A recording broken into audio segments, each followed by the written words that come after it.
pasalnya yang pertama. Ya, jadi sedikit latar belakang Alkitab secara umum. Kalau perjanjian baru itu umpamanya Matius, Markus, Lukas, Yohanes umpamanya ya.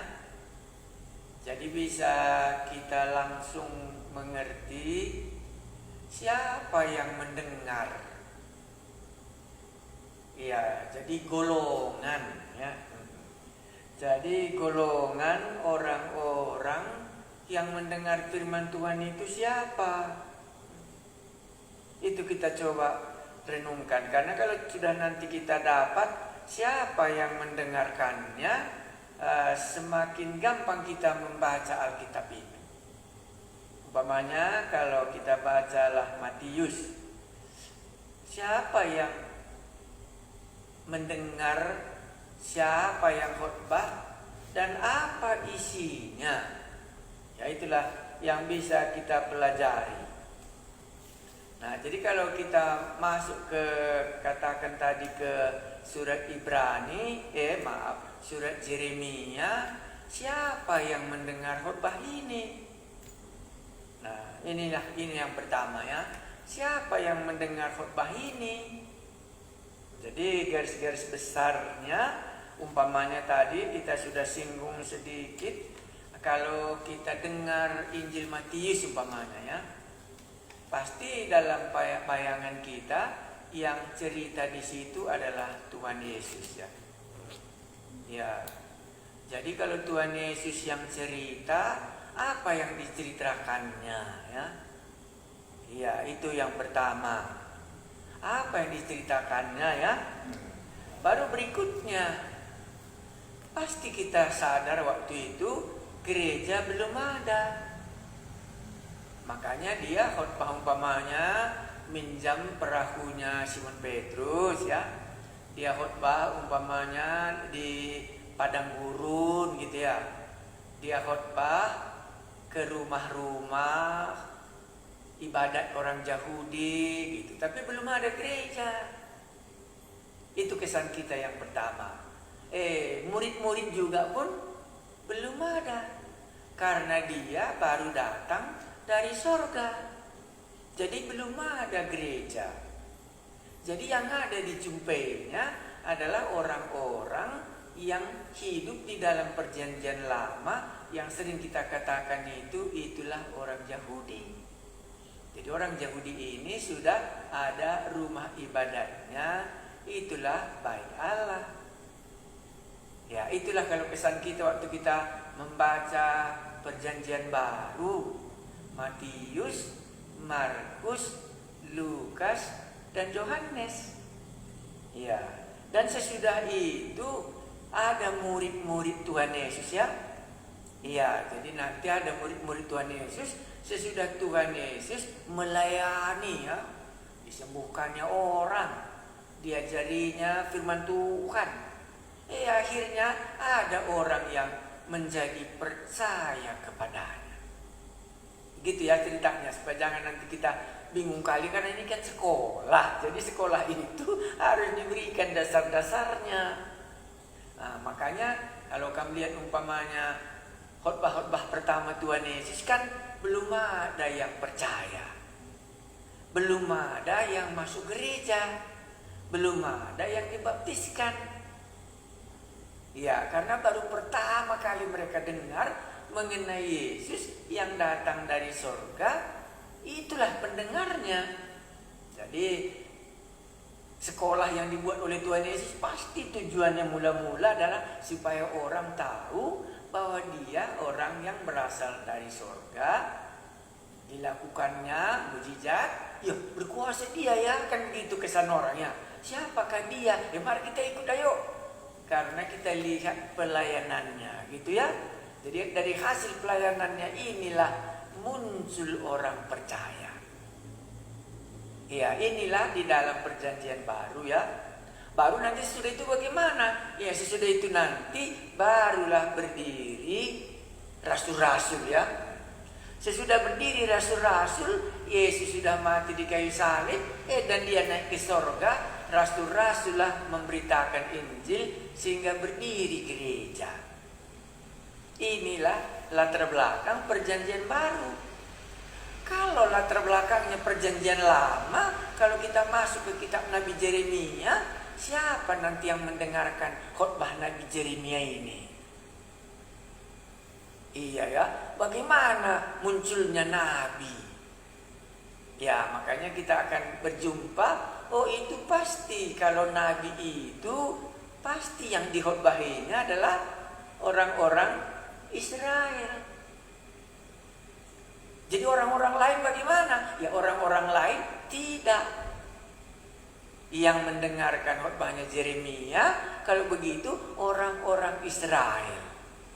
Umumnya 100% orang yang sudah disunat keturunan dari Abraham. Jadi di mana dia khotbah? Pasti kita di mana dia khotbah? Oh, pasti kita pikirkan, oh itu di daerah tanah Kanaan. Kan begitu ya? Sesudah mereka keluar dari tanah Mesir, maka tanah Kanaan itulah tempatnya umat Israel. Iya. Kesitulah Yeremia nanti khotbah. Iya. Inilah yang pertama perlu kita perhatikan dulu. Siapa muridnya Yeremia ini? Apakah muridnya Yeremia ini seperti orang Garasa ya? Tahu kita Garasa ya? Di mana Yesus menyembuhkan orang kerasukan? Pasti jawab kita bagaimana? Ya tidak. Karena Yeremia tidak akan jumpa dengan orang kerasukan setan. Iya kan? Karena dia khotbahnya kepada umat Israel yang sudah ada di bait Allahnya dan ada rajanya. Nah, disitulah harinya Yeremia khotbah. Jadi jangan bayangkan Anda Yeremia khotbah ke gereja. Jadi khotbahnya Yeremia hanya kepada satu suku saja. Itulah suku Israel seluruhnya. Dengan latar belakang apa? Latar belakang umat Israel keturunan Abraham, di mana mereka sudah mengetahui undang-undang Taurat. Inilah orang-orangnya yang mendengarkan firman Tuhan. Dan kepadanya lah Yeremia khotbah. Bisa dia khotbah nanti di bait Allah, karena bait Allah sudah ada pada waktu itu di Yerusalem masanya Yeremia. Iya, sudah ada raja. Sudah ada juga pengurus-pengurusnya bait Allah. Dan ada juga nabi yang lain. Dari mana datangnya nabi yang lain itu? Karena sudah ada sekolah nabi. Sejak mulai zamannya Samuel. Tetapi Yeremia bukan dari sekolah nabi itu kemungkinannya. Dan ada juga namanya apalagi di perjanjian lama ya, imam-imam. Tahu kita ya? Ya, ada lagi apa? Raja.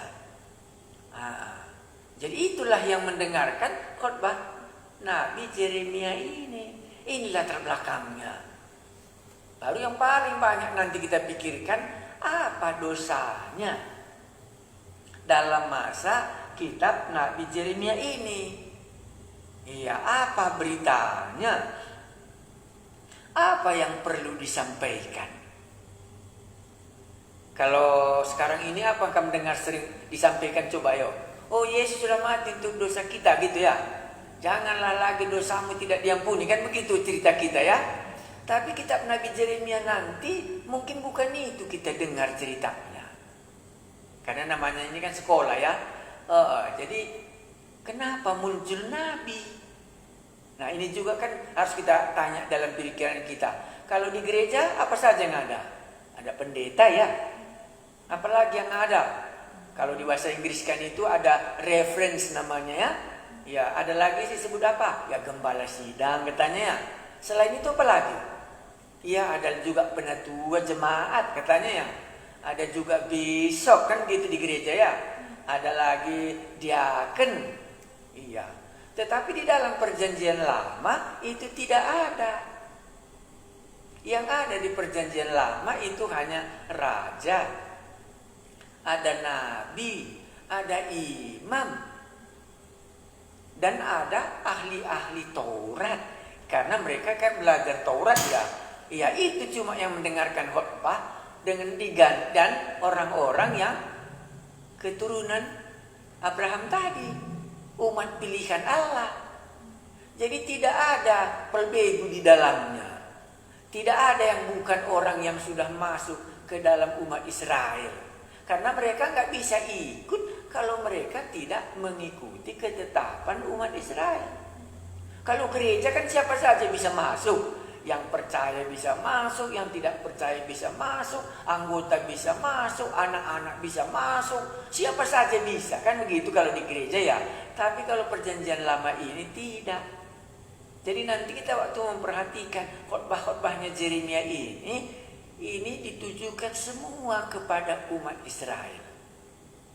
Itu pertama sekali. Ya, itu yang pertama sekali. Karena di dalam perjanjian lama ada nabi ya, nabi namanya mulut Allah ya, nanti kita sampai itu. Ada imam, itu namanya memberikan persembahan kepada Allah, kan begitu. Itulah pembagian. Kalau raja apa kerjanya? Nah, raja ini namanya mengaturkan umat Israel yang hidup di tanah perjanjian, yang ibu kotanya adalah Yerusalem pada waktu itu. Ya, makanya raja yang pertama kita ingat itu Saul ya. Sudah itu Raja Daud. Ya, baru nabi-nabinya umumnya kalau ada rajanya ada nabinya. Karena raja mengaturkan rakyat. Tapi raja tidak bisa mengaturkan rakyat lepas dari undang-undangnya Musa. Karena dasar negara mereka itu adalah mulai dari kitab Kejadian sampai kitab Ulangan. Buangkan duit. Sebabnya nanti di sini salahnya orang ini karena undang-undang negara, tanah Kanaan, tanah perjanjian, umat Israel itu semua undang-undangnya itu ada di dalam kitab Kejadian, kitab Keluaran, kitab Bilangan, iya, baru kitab Ulangan. Iya, itu undang-undang negaranya. Kalau undang-undang ini dilanggar oleh raja, maka datanglah nabi untuk memperingati raja tadi supaya undang-undang ini diperhatikan kembali. Nah, makanya setiap raja harus punya undang-undang. Itulah kitab undang-undang Musa. Makanya namanya itu kan undang-undang Musa ya. Jadi undang-undang Musa itu bukan undang-undang hanya untuk menyembah Allah. Undang-undang Musa itu adalah undang-undang negara umat Israel yang hidup di tanah perjanjian. Jadi kalau mereka melanggar undang-undang ini, mereka melanggar undang-undang Allah yang memberikan tanah perjanjian itu kepadanya. Makanya Allah datang untuk menghukumnya. Nah, saya ulangi. Jadi kalau kita belajar nanti kitab Nabi Yeremia, harus kita lihat berapa banyak orang ini meninggalkan undang-undang negaranya. Yaitu kitab Kejadian, kitab Ulangan, umpamanya itulah undang-undang yang terakhir, mereka menyimpang. Sehingga kalau mereka menyimpang, namanya kan melanggar undang-undang negara ya. Ya akan dihukum Tuhan lah mereka. Karena kepada Tuhan mereka harus memberikan pertanggungjawaban. Alasannya kenapa? Karena tanah perjanjian itu juga kan dari Tuhan kan? Iya, karena sudah dijanjikan inilah tanah perjanjian. Kamu nanti katanya kepada Abraham ya, keturunan keempat nanti akan memasuki negara ini katanya. Nah, jadi kalau ada raja, ada negara, harus ada undang-undangnya. Jadi apa fungsinya nabi? Nabi tadi mengembalikan senantiasa undang-undang Allah ini supaya dilaksanakan di negara yang penuh susu dan madu itu. Nah, jadi waktu kita nanti baca, ya di mana salah mereka ini? Ya makanya datanglah Nabi memperingatkannya. Iya. Oke, sudah ya, sudah. Karena kalau begitu sudah Anda bisa nanti bayangkan siapa yang mendengar khutbah ini.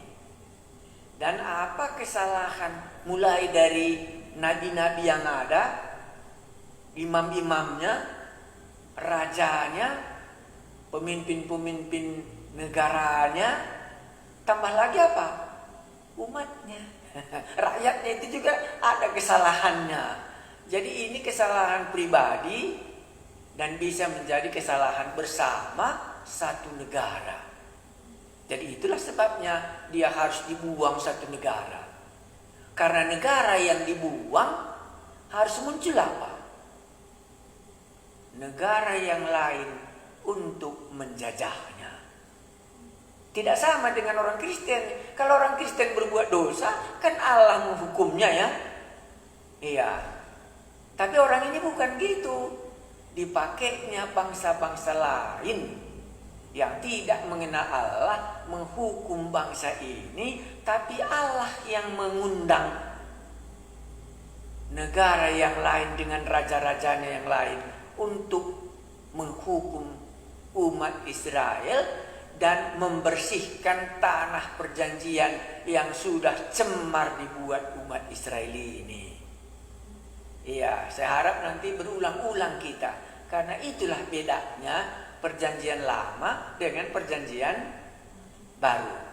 Jadi kalau kita berbuat dosa, kan bukan dijajah orang kita kalau kita berbuat dosa ya, tidak. Tapi kalau umat Israel berbuat dosa di tanah Kanaan, itu dijajah. Iya, dibuangkan dia dari tanahnya itu sehingga tidak ada lagi tanahnya, ada madu dan susunya di situ. Itu perbedaannya nanti yang kita baru lihat. Baik, kita coba belajar dulu kitab Nabi Yeremia ini. Sudah, mari kita baca. Tapi itulah kurang lebih kata pengantar kita ya. Yeremia ya. Jadi mari kita lihat panggilannya ya. Ya. Ya, inilah perkataan-perkataan Yeremia bin Hilkiah. Jadi namanya jelas ya, sama dengan perjanjian baru ya, dari Paulus umpamanya ya. Dari keturunan imam yang ada di Anatot, di tanah Benjamin. Ya, jadi dari mana dia datang nabi ini? Jadi jelasnya ini bukan dari sekolah ya. Karena yang dijelaskannya, dia dari Anatot itu ya, itu tidak jauh, 5 km dari Yerusalem. Kalau Anda ada map, Anda bisa buka. Oh, jadi kampungnya ini Anatot, dia dari tanah Benjamin ya, itu kurang lebih 5 km ya, dari Yerusalem. Ya, itu kalau mau lihat Yosua 21 kurasa 18. Nah, jadi Yeremia ini rupanya keturunan imam. Ya, berarti dia bisa memberikan persembahan kepada Allah. Jadi kalau dari segi latar belakangnya, dia bisa memberikan persembahan kepada Allah sebagai keturunan Imam Harun ya. Kan ini kan dari imam dia ya. Jadi dia bukan orang luar ya. Jadi dia memang orang rohani. Ya, kampungnya juga tidak terlalu jauh dari Yerusalem. Dan dia tinggal di tanah Benjamin. Ya, itu Anatot ini dituliskan pada Yosua 21 ayat 18. Oke, inilah latar belakang orang tuanya. Background dari mana datangnya Yeremia ini. Kedua, dalam zaman Josia bin Amon, Raja Yehuda, dalam tahun yang ke-13 dari pemerintahannya, datanglah firman Tuhan kepada Yeremia. Jadi rajanya pada waktu itu adalah Raja Josia. Karena ada nabi, ada raja. Jadi itu tahun ke-13. Jadi Raja Josia sudah memerintah 13 tahunnya. Sesudah itu barulah nabi ini dipanggil oleh Allah.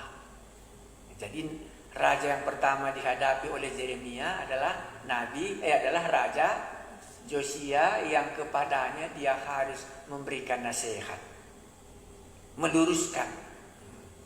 Baru yang tiga, firman Tuhan itu datang juga dalam zaman Yoyakim bin Joshua. Bin Josia, raja Yehuda.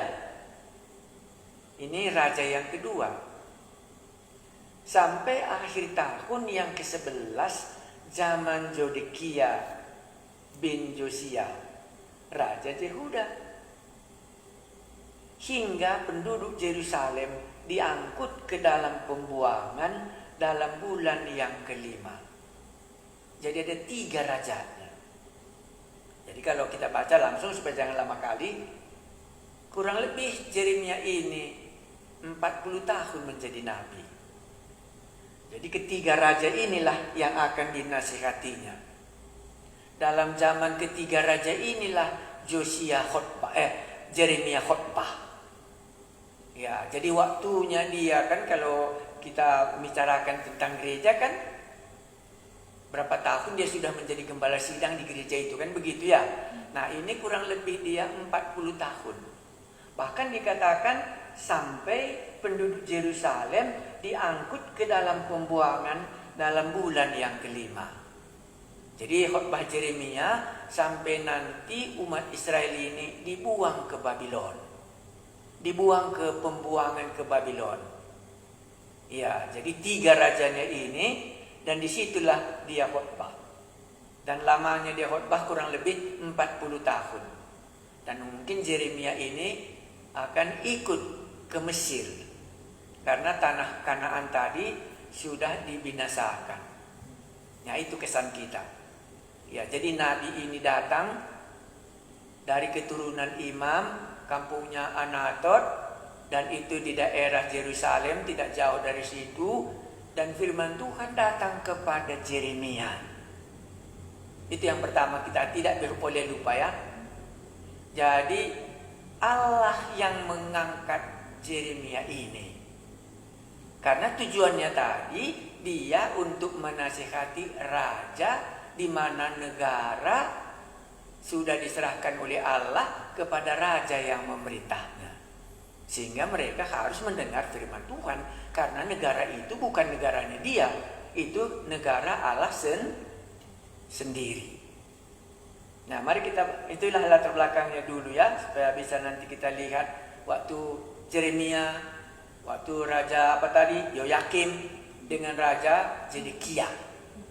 Ya, jadi kalau Anda nanti ikuti ini, mungkin Zedekia inilah yang dicongkel matanya dan dibawalah dia ke dalam pembuangan. Ya, karena dia terus melawan nabi ini. Ya, mari kita baca ayatnya yang keempat. Ini latar belakangnya si penulis dan latar belakangnya Yeremia. Yeremia dipanggil dan diutus. Ya, baru ya, itu hampir sama dengan murid-murid Tuhan Yesus ya. Tuhan Yesus, murid-muridnya itu kan dipanggil ya. Ya, Yesus memanggil Petrus umpamanya ya. Yesus memanggil ini ya. Sesudah itu katanya apa? Nah, pergilah kamu, diutus ya, sebagaimana Bapa mengutus aku, demikianlah aku sekarang mengutus kamu. Yeremia sama, dia dipanggil untuk bisa diutus. Kemana dia diutus? Ya, kepada ketiga raja tadi, kan sudah dikasih tahu tadi ya, kepada raja Josia, kepada Yoyakim, kepada raja Zedekia, dan ini semuanya adalah raja Yehuda.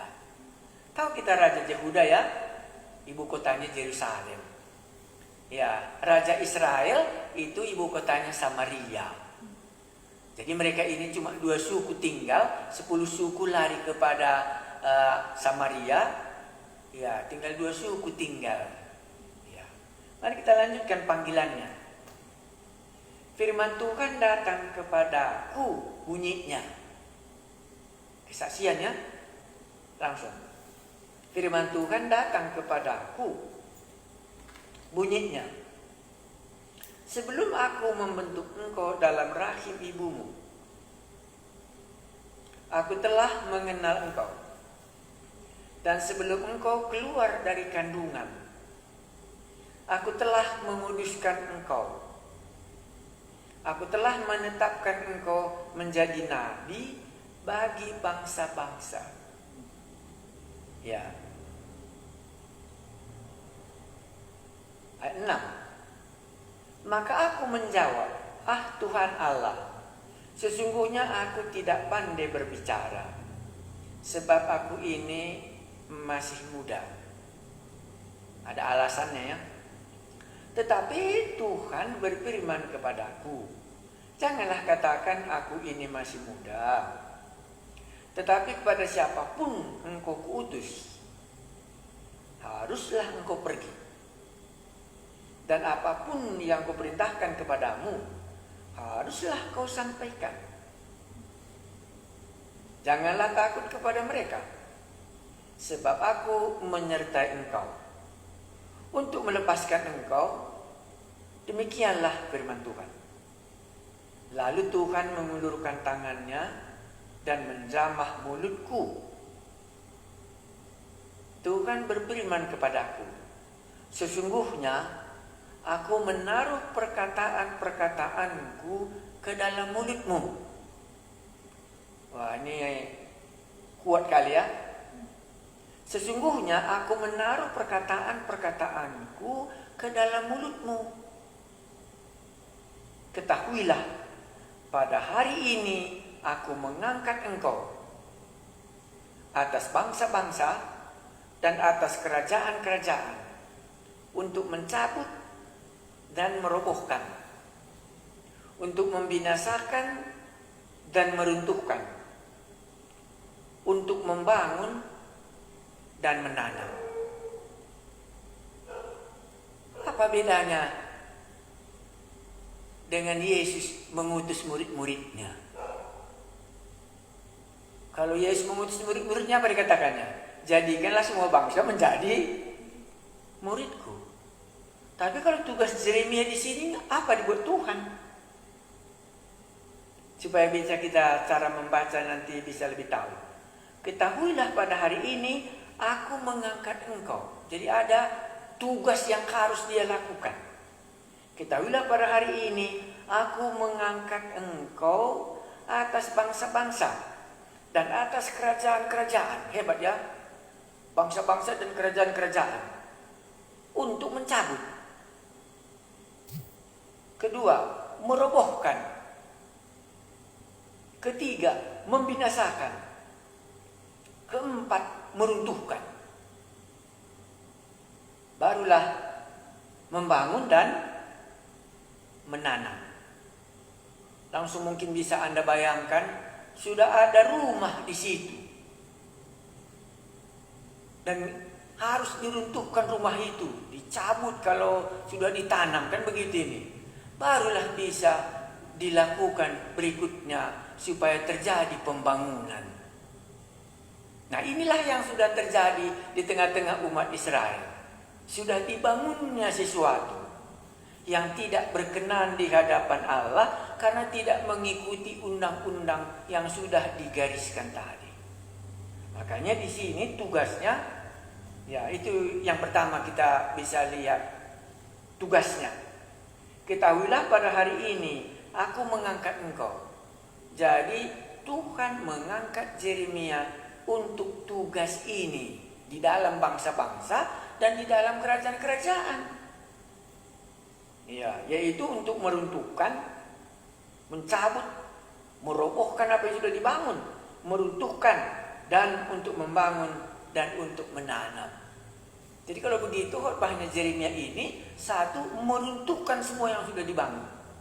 Baru kedua, baru bisa nanti untuk membangunnya. Wah ya, jadi ini berbeda dengan khotbah di dalam perjanjian baru. Iya. Memang kita juga harus jumpai, ada juga yang harus diruntuhkan dulu baru bisa dibangun iman orang.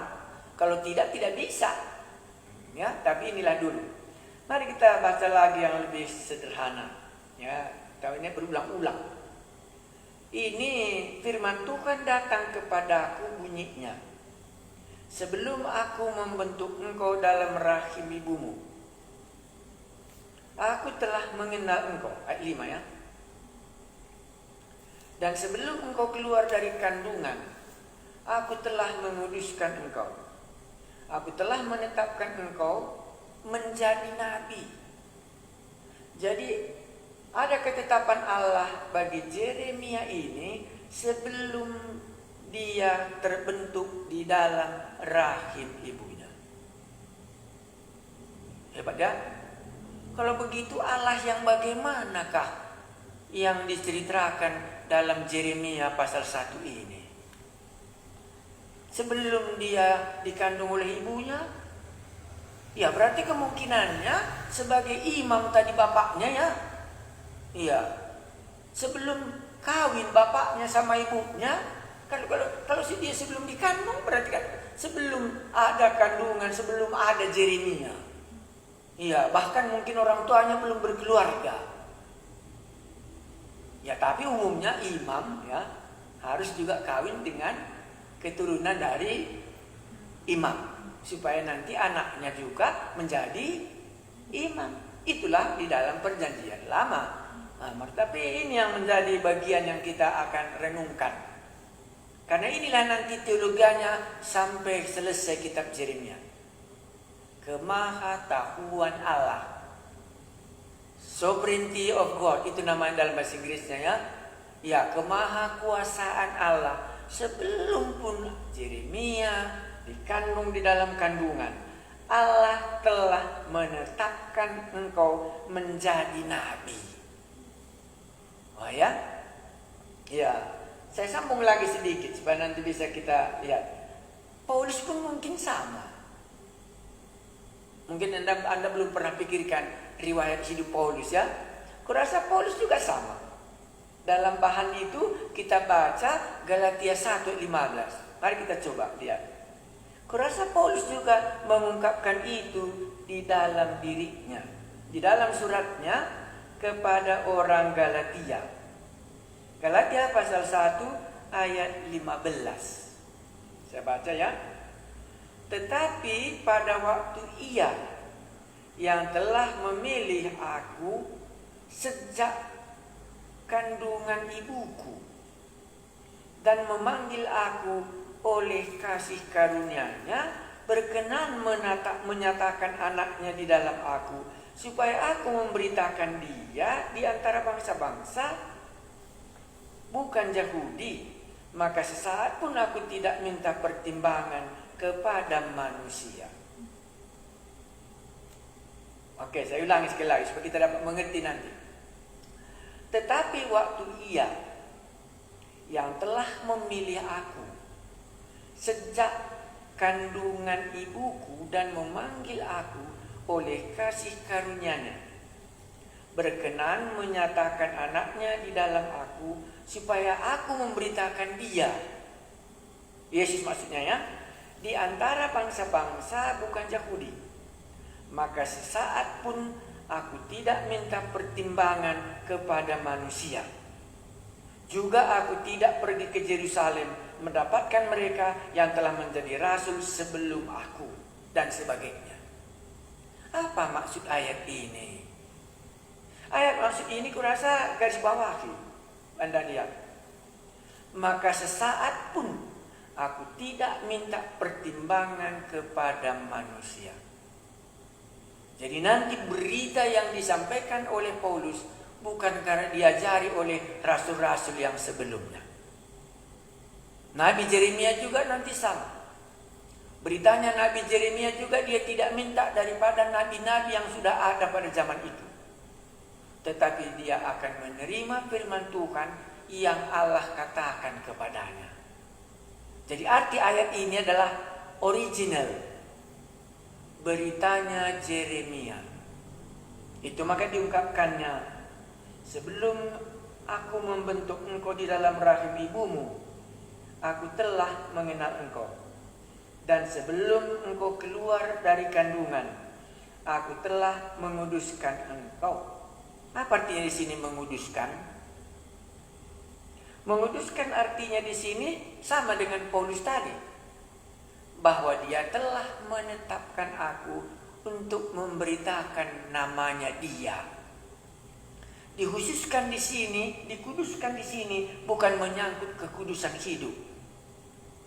Dikuduskan artinya di sini untuk tugas menjadi nabi dalam Raja Josia, dalam Raja Yoakim, dan dalam Raja Zedekia, untuk raja-raja dan untuk bangsa-bangsa. Itu artinya di sini bahwa Allah telah menguduskan Yeremia untuk tugas itu. Ataupun lebih tepat kita katakan, diasingkan dia untuk tugas ini. Dan dia tidak pernah meminta pertimbangan dari orang-orang yang sudah ada nabi pada waktu itu. Sama dengan Paulus, dia tidak meminta pertimbangan dari orang-orang yang ada di Yerusalem. Maka dia katakan, telah dipilih Allah aku sejak di dalam kandungan. Keaslian, originalnya bahwa Allah lah yang berbuat demikian. Bisa kita mengerti sampai di situ? Karena nanti waktu jumpa nabi-nabi palsu, kan Yeremia karena tugas Yeremia tadi apa tadi? Mencabut apa yang dikatakan oleh nabi-nabi palsu itu. Meruntuhkan apa yang dikatakan oleh nabi-nabi palsu itu. Dan barulah membangunnya. Sehingga beritanya harus yang berasal dari Allah. Tidak dari pertimbangan orang lain yang ada pada waktu itu. Itulah alasannya, maka dia menyatakan original panggilannya itu memang dari Allah. Ya, jadi kalau kita nggak terlalu cepat kali maju, jadi kalau begitu seharusnya untuk menjadi pelayan Allah, ya sebaiknya Allah lah yang memanggilnya. Bukan inisiatif manusia. Karena kalau ini inisiatif manusia nanti beritanya juga bagaimana?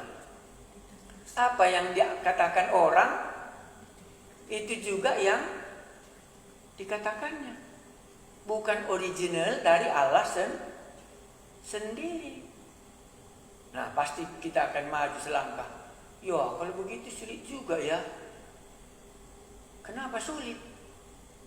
Ya sekarang karena sekolah master teologi dia kan bisa dia jadi gembala sidang. Padahal dia menjadi gembala sidang karena apa? Pertolongan orang lain. Bukan karena Allah yang memanggil dia. Ya makanya beritanya juga apa yang dikatakan orang itulah yang dikatakannya. Dia tidak akan bisa berani berkata seperti Paulus, aku tidak mencari pertimbangan dari manusia. Itulah yang dimaksudkan, makanya Yeremia mengungkapkan panggilannya secara original sekali. Karena tugasnya tadi apa? Meruntuhkan, mencabut. Baru dikatakannya tadi, merobohkan, membinasakan. Nah barulah bisa dibangun. Jadi kalau tidak berasal dari Allah beritanya ini, tidak akan sanggup dia melakukannya. Nah itulah ayat 5 ini yang paling utama. Nanti kita mundur sedikit. Sebelum aku membentuk engkau dalam rahim ibumu. Ini kan perkataan Allah ya. Firman Tuhan datang kepadaku bunyinya ya. Karena memang nabi harus Allah yang memilihnya. Ya, sebelum aku membentuk engkau dalam rahim ibumu, aku telah mengenal engkau. Ya, mengenal ya. Allah yang mengenal Yeremia. Ya, Allah yang mengenal Yeremia. Kurasa nggak salah kita kalau kita pilih Paulus menjadi contoh ya. Kan Tuhan Yesus yang mengenal Paulus ya. Makanya dia Saulus karena dikenalnya dia kan dipanggilnya ya. Mengapa engkau aniaya aku katanya? Karena dikenalnya Saulus. Ya, maka kalau Tuhan Yesus katakan apa? Domba-dombaku, aku mengenal domba-dombaku dan memanggil mereka sesuai dengan namanya masing-masing. Ini yang pertama sekali. Jadi kalau ada di antara kita yang mendengarkan panggilan Yeremia itu, ya, aku telah mengenal engkau. Ya, jadi inilah yang pertama. Sebelum engkau keluar dari kandungan, aku telah menguduskan engkau. Menguduskan tadi sudah kita turaikan. Aku telah menetapkan. Jadi menguduskan dan menetapkan sama artinya. Memisahkan sama. Engkau menjadi nabi bagi bangsa. Iya. Oke, kita mundur sedikit. Kapan munculnya nabi? Karena sekali kita berpikir apa nabi ini ya? Karena dalam zamannya Abraham kan tidak ada nabi ya. Ya, dalam kitab Kejadian juga belum ada nabi. Makanya kita coba lihat dasar pemilihan nabi itu dalam Ulangan 18. Ya, karena tadi jangan lupa ya, inilah buku undang-undang. Makanya nabi-nabi yang ada pada saat ini kita tidak tahu dari mana datangnya. Mungkin mereka datang karena dari sekolah nabi, tapi bukan karena dipilih oleh Allah dia menjadi nabi sehingga dia menjadi nabi palsu. Diambilnya berita orang lain dan itu disampaikannya. Bukan berita dari Allah. Ulangan 18. Mari kita lihat undang-undangnya menjadi nabi. Iya, undang-undangnya menjadi nabi itu dalam Ulangan pasal 18. Jadi kalau dari satu sisi, kalau belajar nabi-nabi, nggak tahu setidaknya kitab Ulangan. Karena ke situ nanti terus undang-undangnya dilihat. Iya, Ulangan 18 umpamanya kita baca ayat 15. Itulah undang-undang imam-imam. Ulangan 18 ayat 15. Saya baca ya. Seorang nabi dari tengah-tengahmu, dari antara saudara-saudaramu, sama seperti aku. Jadi menjadi nabi haruslah dari antara kamu, itulah umat Israel sendiri. Makanya semua di dalam Alkitab kita, nabi berasal dari umat Israel sendiri.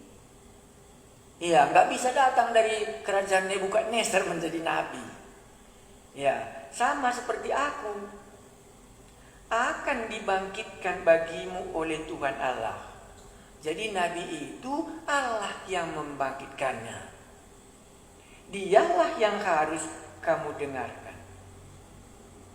Tetapi seperti yang kamu minta dahulu kepada Tuhan Allahmu di Gunung Horeb, karena di Gunung Horeb di situ munculnya nabi sama imam. Pada hari perkumpulan dengan berkata, tidak mau aku mendengarkan lagi suara Tuhan Allahku, dan api yang besar ini tidak mau aku melihatnya lagi supaya jangan aku mati. Itu alasannya maka muncul nabi. Karena takut umat Israel itu langsung datang kepada Allah dan mendengarkan Allah berbicara dari Gunung Horeb itu. Apa itu Gunung Horeb? Gunung Sinai, sama artinya. Di kitab Ulangan namanya Gunung Horeb, tetapi di kitab Keluaran namanya Gunung Sinai. Ayat 17. Lalu berkatalah Tuhan kepadaku, apa yang dikatakan mereka itu baik. Jadi diterima Tuhan usul bangsa Israel supaya jangan mereka langsung datang kepada Allah. 18. Seorang nabi akan kubangkitkan bagi mereka dari antara saudara-saudara mereka seperti engkau ini. Musa maksudnya ya. Aku akan menaruh firmanku. Ingat ya, Allah yang menaruh firman-Nya seperti tadi. Aku akan menaruh firman-Ku dalam mulutnya, dan ia akan mengatakan kepada mereka segala yang Kuperintahkan kepadanya. Jadi nabi itu ditetapkan oleh Allah dan ditaruh Allah ke dalam mulut nabi itu perkataannya. Jadi kenapa muncul nabi? Kenapa nggak langsung saja kepada Allah? Ya, Allah jauh lebih senang kalau kita bisa langsung saja kepada Allah, tidak melalui nabi.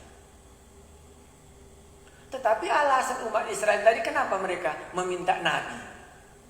Karena takutnya dia melihat kekudusan Allah di Gunung Sinai, melihat kuasa Allah, petir dan menyambar-nyambar semuanya menakutkan bagi mereka. Mereka katakan, Musa, jangan lagi lah kami mendengarkan suara Allah itu langsung kepada mulut kami, langsung kepada kuping kami. Engkau sendirilah mengatakannya kepada kami, nanti mati kami di hadapan Allah. Jadi kalau ditanya, kenapa muncul nabi? Karena umat Israel tidak mau lagi mendengarkan suara Allah langsung dari mulut Allah, karena takutnya melihat Allah. Kalau enggak Adam, kan langsungnya Allah berbicara kepada dia. Siapa lagi? Si Kain, si Noah, si Henokh, Abraham, Isa, semua Allah berbicara kepada mereka. Si Yakub. Tetapi kenapa muncul nabi? Muncul nabi sesudah mereka keluar dari tanah Mesir di Gunung Sinai. Permintaan karena takutnya umat Israel melihat kemuliaan Allah, dan Allah mendengarkannya. Makanya dikatakannya tadi ayat 18 tadi kan, aku akan menaruh firmanku di dalam mulutnya dan dia akan menyatakannya kepada kamu. Makanya standar ukuran nabi yang benar itu harus undang-undangnya dari Ulangan pasal 18 ayat 15 sampai 18. Itulah sebabnya makanya dikatakannya tadi di sini kita baca ya. Ya, itulah makanya tadi dikatakannya dalam bagian ini, di mana tadi ayatnya ke-9, tepat 9. Lalu Tuhan mengulurkan tangannya dan menjamah mulutku. Tuhan berfirman kepadaku, sesungguhnya aku menaruh perkataan-perkataanku ke dalam mulutmu. Sesuai dengan Ulangan 18 ayat 18 tadi. Itu maka dikatakan Tuhan di sini mengulangi kita Ulangan itu. Sesungguhnya aku menaruh perkataan-perkataanku ke dalam mulutmu, supaya dia menyatakan firman Tuhan itu kepada bangsa-bangsa dan kepada raja-raja orang Israel yang ada di Yerusalem. Dalam zaman Raja Josia, dalam zaman Yoyakim, dengan zaman dalam Zedekia ini. Inilah nabi. Oh, jadi nabi itu ditaruh Tuhan perkataannya ke dalam mulut nabi ini, supaya dikatakannya kepada bangsa Israel tadi. Kalau enggak tadi Allah jauh lebih senang supaya Allah muka dengan muka dengan umat Israel berbicara. Tetapi karena Israel terlalu takut, ya akhirnya Allah mengizinkan adanya nabi. Inilah terbelakang nabi. Itulah sebabnya makanya panggilan Nabi Yeremia harus jelas Allah yang mengangkatnya dari bangsanya sendiri. Makanya tadi dia dari suku Benjamin ya. Makanya dia tadi di tanah Anadot, di tanah Yehuda, dan dia orang tuanya seorang imam. Asli dia ini orang Israel. Dan Allah memanggil dia, mulai dia sebelum pun dikandung oleh ibunya. Kenapa ini dibuat demikian dalam kitab Yeremia? Satu jawabnya. Karena Allah mau menyatakan kemahakuasaannya. Apa yang akan terjadi. Sebagaimana dia mengetahui Yeremia sebelum pun dia dikandung oleh ibunya. Maka Allah juga tahu apa yang baik bagi umat Israel ini untuk dilakukannya, termasuk pembuangan ke Babylon. Itu adalah rencana Allah yang baik, bukan rencana kecelakaan. Itu diungkapkan Yeremia nanti pasal 29 ayat 11. Ya, makanya diungkapkan Allah kemahatauannya tentang nabi ini. Maka Anda sudah langsung tahu kitab Yeremia ya. Tidakkah seorang tukang periuk katanya ya bisa membuat tanah liatnya, mau membentuk apa dia katanya. Itulah kemahatauannya Allah. Sama dengan kepada Nabi Yeremia, diungkapkannya kemahakuasaan Allah, apa yang dia tahu tentang Yeremia, dan dia akan tahu juga apa yang baik kepada umat Israel ini, walaupun nanti harus diruntuhkan dulu, dicabut dulu, dirobohkan dulu, baru bisa dibangun. Maka keluarlah nanti khotbah Yeremia 29 itu ayat 11. Itulah panggilannya. Jadi kalaulah boleh kita kan tidak bisa paksa ya. Supaya masing-masing sebenarnya yang menyampaikan firman Tuhan itu tahu dia bahwa Allah telah menguduskan dia, Allah telah mengangkat dia menjadi nabi, dan Allah menaruhkan perkataannya ke dalam mulutnya untuk diucapkannya. Ya, ini renungan kita yang pertama ini, dan besok masih boleh kita sambung. Jadi kalau boleh renungan kami, yang mana tahu nanti hari berlalu semuanya lenyap ya. Sebaiknya kalau ada dia menjadi gembala sidang ya. Apakah dia tamat sekolah teologi atau tidak sekolah teologi, bukan itu menjadi kata kunci yang utama. Yang menjadi kata kunci yang pertama adalah Allah telah menetapkan. Itu yang utama. Kan ini kesaksiannya Yeremia. Aku telah menetapkan engkau menjadi nabi bagi bangsa-bangsa. Dan memang kalau Allah telah menetapkan Yeremia menjadi nabi, maka Allah juga yang menggenapinya ayat 9. Lalu Tuhan mengulurkan tangannya dan menjamah mulutku. Tuhan berfirman kepadaku, sesungguhnya aku menaruh perkataan-perkataanku ke dalam mulutmu. Orang yang dipilih Allah itu jugalah yang menyampaikan firman Tuhan, karena Allah menaruhkan firman-Nya ke dalam mulutnya supaya bisa disampaikannya. Kalaulah boleh, kita kan tidak tahu bagaimana dunia berubah ya. Ya. Tidak tahu kita bagaimana berubah, tapi kalau kita kembali ke dalam kitab Yeremia ini, sebaiknya ataupun lebih tajam sedikit, yang benar di dalam Alkitab ialah Allah yang memilih hambanya, sehingga Allah juga yang menaruhkan firman-Nya kepada mulut hambanya ini untuk disampaikannya.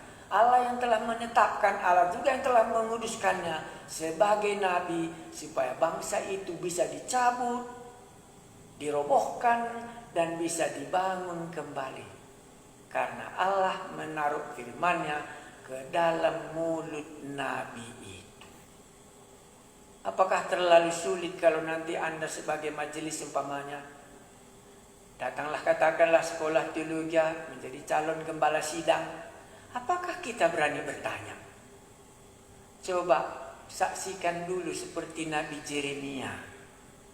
Bagaimanakah Allah memanggil Anda?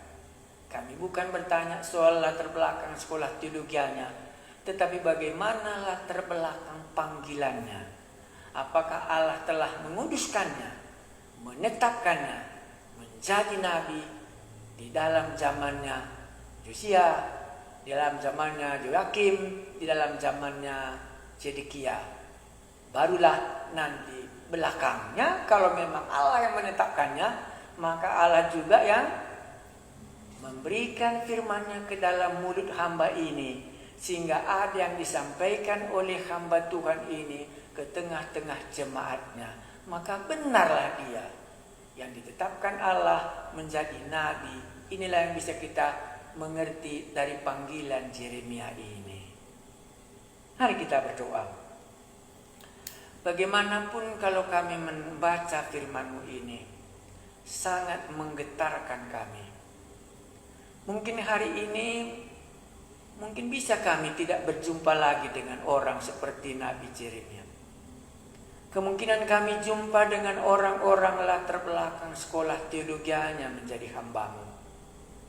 Tetapi pertemukanlah kami dengan orang yang Engkau pilih seperti Yeremia, dipanggil oleh Allah menjadi hamba-Mu. Dan Engkau juga yang menaruhkan firman-Mu di dalam mulutnya untuk diucapkannya, baik untuk mencabut, merobohkan, dan sesudah itu ada juga kuasa untuk membangun kembali. Tapi mampukan kami dan beranikan kami sebagai jemaat, supaya orang-orang yang menyampaikan firman Tuhan dari mimbar kami ini adalah orang-orang yang dikuduskan oleh Allah, yang ditetapkan oleh Allah, yang diberikan Allah firman-Nya kepada mulutnya untuk disampaikannya kepada jemaat ini. Terima kasih Tuhan kami Yesus, kami mengucap syukur kalau malam ini boleh kami sekolah jemaat. Besok kami melanjutkannya lagi kalau Tuhan berkenan. Kami berdoa supaya Roh Kudus memberanikan kami hidup dalam zaman Yeremia yang banyak kali sudah harus dirobohkan, dicabut, diruntuhkan, dan sesudah itu baru dibangun dalam ajaran yang benar itu.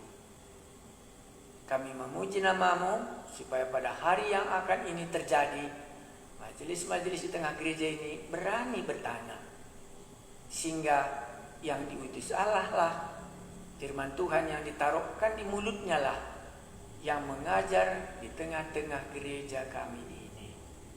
Terima kasih Tuhan kami Yesus, lindungi kami dari musuh COVID-19 ini, jauhkan Tuhan si musuh dari kami. Dalam nama Tuhan kami Yesus kami berdoa. Amin.